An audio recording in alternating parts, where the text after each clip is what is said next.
chỗ tao thế.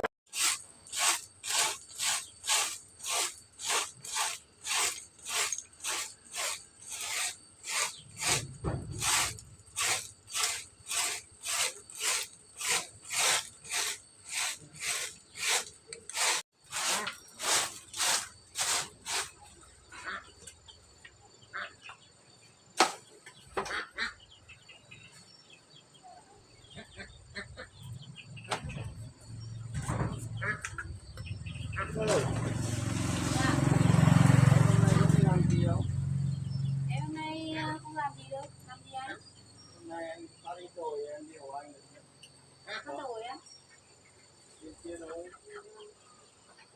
không làm gì điều anh đi anh cả ngày công đó Em đang hết món đi xíu để em đi hộ. em điều anh đi. Để em mặc áo. Anh có đồ gì cần không? Của anh dùng cái bùi này thôi.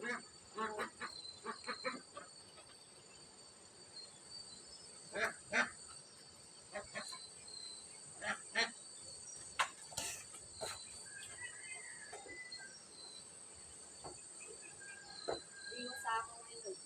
Đi một tí thôi mà.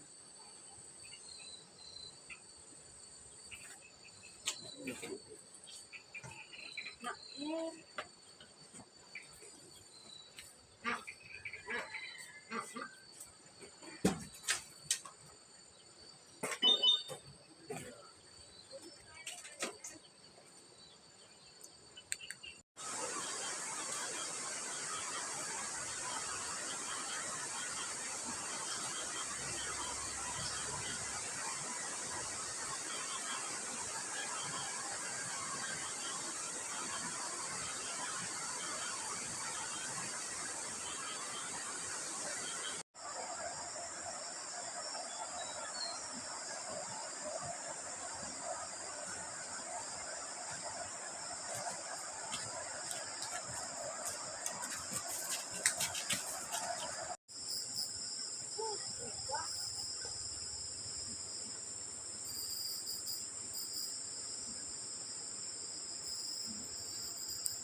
Nhiều muối quá.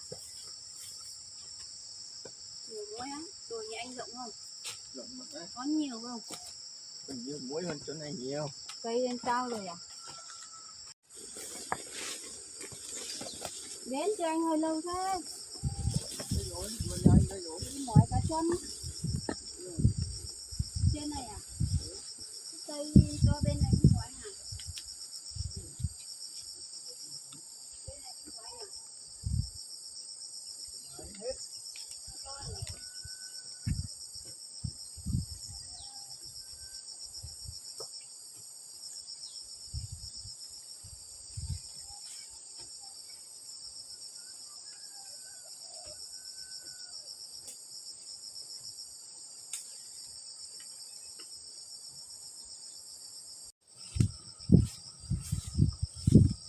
Đây là đùi anh bên này à?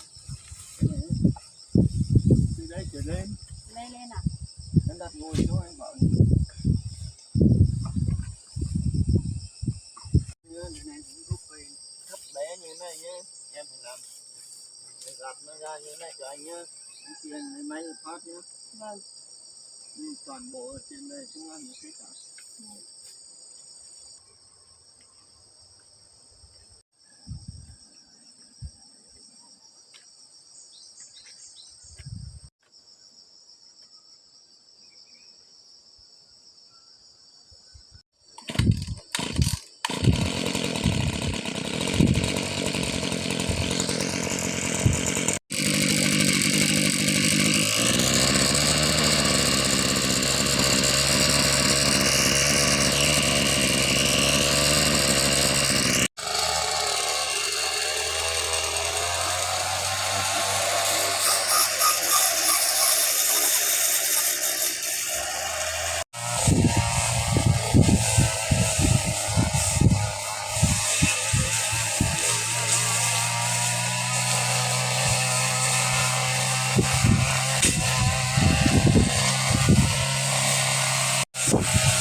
Anh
ơi, gì tí đã. Uống nước.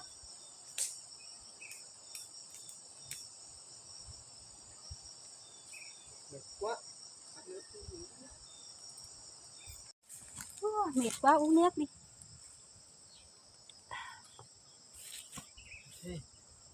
Trời mẹ nắng.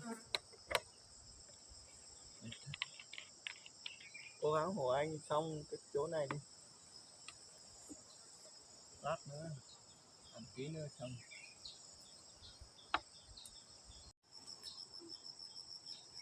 Nhiều muối lắm. Nhiều muối. Nhiều muối nữa.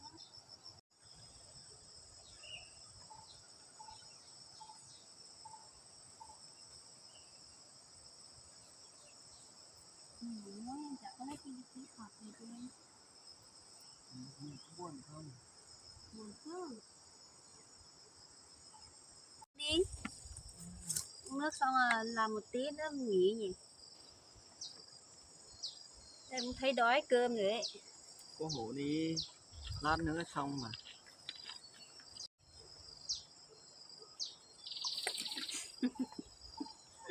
Anh cũng buồn đấy nhỉ.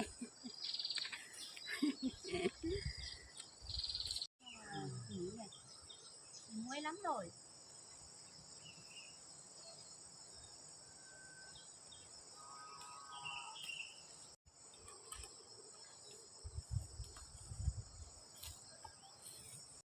Ui, đấy cắt thỏ ăn đấy này. Ui, ui, ui, ui, ui, ui. Ôi ôi. Sao thế? Ông đổ em. Ông đốt. May quá, anh như vậy đi xem ong đi. May không Ong ở đốt đâu? em. Ở bên này. Ong ở đây này. Đâu? Anh đi từ từ thôi, tí nó đốt cho. Đây á? Ừ. Lan lên lấy. Không tin. Nhìn nè, kìa, kìa.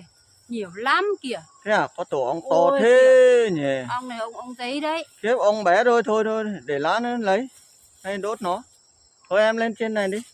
Vâng, các em lên kia anh làm nhá. Em lên trên này đi. Lát nó đốt cho đi. Lên trên làm đi.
nghỉ thôi.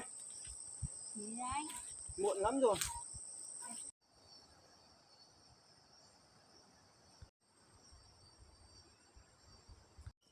Ôi mệt quá. Không đi về luôn đây nhỉ? Không về thôi. Mệt lắm. Cảm ơn em nhá. Cũng mệt lắm rồi ấy. Em lấy buồn, em đi về thôi.